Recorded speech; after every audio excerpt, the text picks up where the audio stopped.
Millions of people earn six-figure salaries every single year. Even though they make more money than 90% of the global population, a shocking number of them are living entirely paycheck to paycheck. So why does a massive income often guarantee a lifetime of financial panic? Picture a normal weekday morning. You pull out of the driveway of a beautiful four-bedroom house. You are driving a brand new $80,000 SUV. You head to a prestigious job that pays you more money than you ever dreamed of making in your 20s. To the outside world, you have achieved the absolute pinnacle of success. You have won the game. But as you sit at traffic lights, you feel a tight, suffocating knot in your chest. The math simply does not add up. Your mortgage is massive, your car leases are heavy, your credit card balances never seem to hit zero. You are earning an absolute fortune, yet your bank account is practically empty by the time the next pay period rolls around.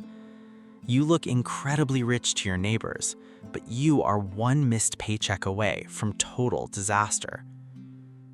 We are taught from childhood that the ultimate solution to financial stress is simply earning more money. We believe that if we just get that promotion, secure the higher salary, and climb the corporate ladder, we will finally be safe. We operate under the deeply hidden belief that income automatically translates into wealth. But income and wealth are frequently mistaken for the exact same thing. And this confusion is the most dangerous financial trap of the modern era. When you secure a high-paying job, you think you've built a permanent balance sheet. But actually, you've just created a highly leveraged, incredibly expensive cash flow machine. Most people disagree about this. If you ask traditional financial advisors, they'll tell you that a high income is the ultimate goal, and that anyone making six figures who goes broke simply lacks basic self-control. Some behavioral economists argue the exact opposite. They claim that high earners are actually the most heavily targeted, economically vulnerable demographic in the modern financial system. So here's where people are split. Is lifestyle creep a personal moral failure, or is it a carefully engineered systemic feature? People don't make bad money decisions. They respond to the environment around them. And your environment aggressively trains you to absorb every single financial gain.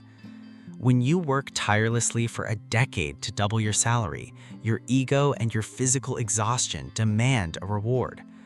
Emotionally, lifestyle growth feels completely justified after years of late nights and high stress. So you upgrade.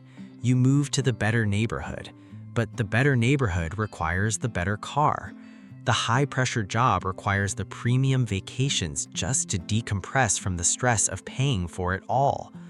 Your internal definition of normal instantly shifts, absorbing the extra capital. But the real reason this habit destroys high earners is much stranger.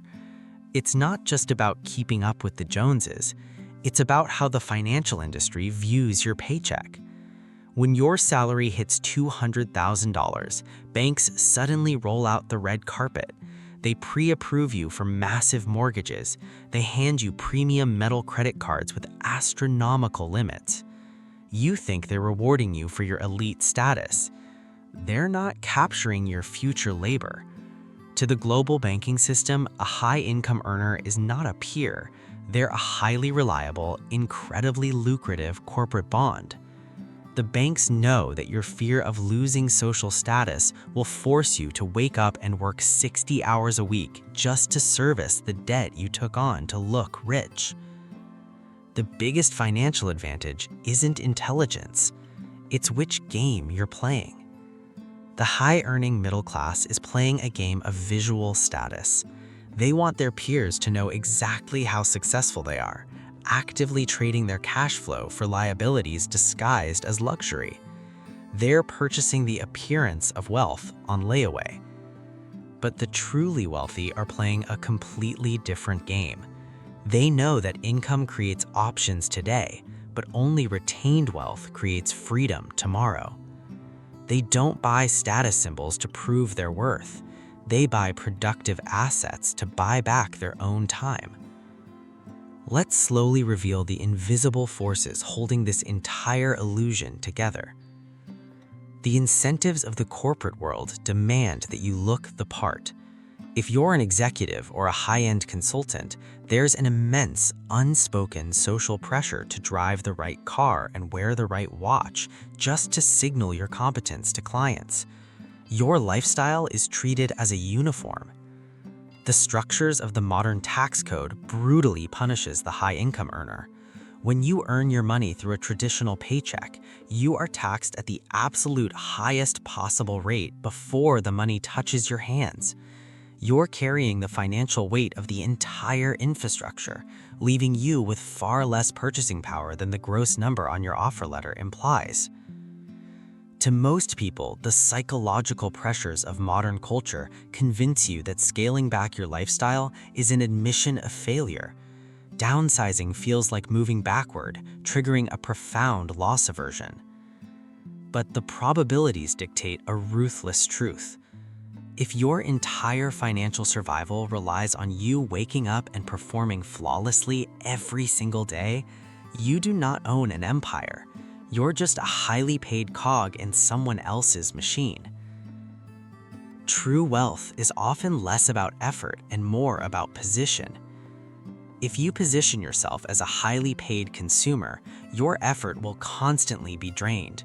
You will work endlessly, but your wealth will instantly teleport out of your bank account to service the massive debt you took on to look rich. You're trading your non-renewable lifespan for a beautifully decorated cage. But if you position yourself as an owner, you realize that your massive salary isn't the finish line. It's simply raw material.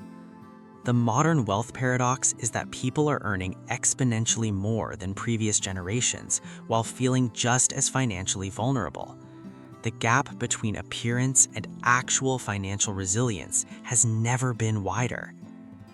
The people who make a fortune but stay entirely broke did not fail to understand the system.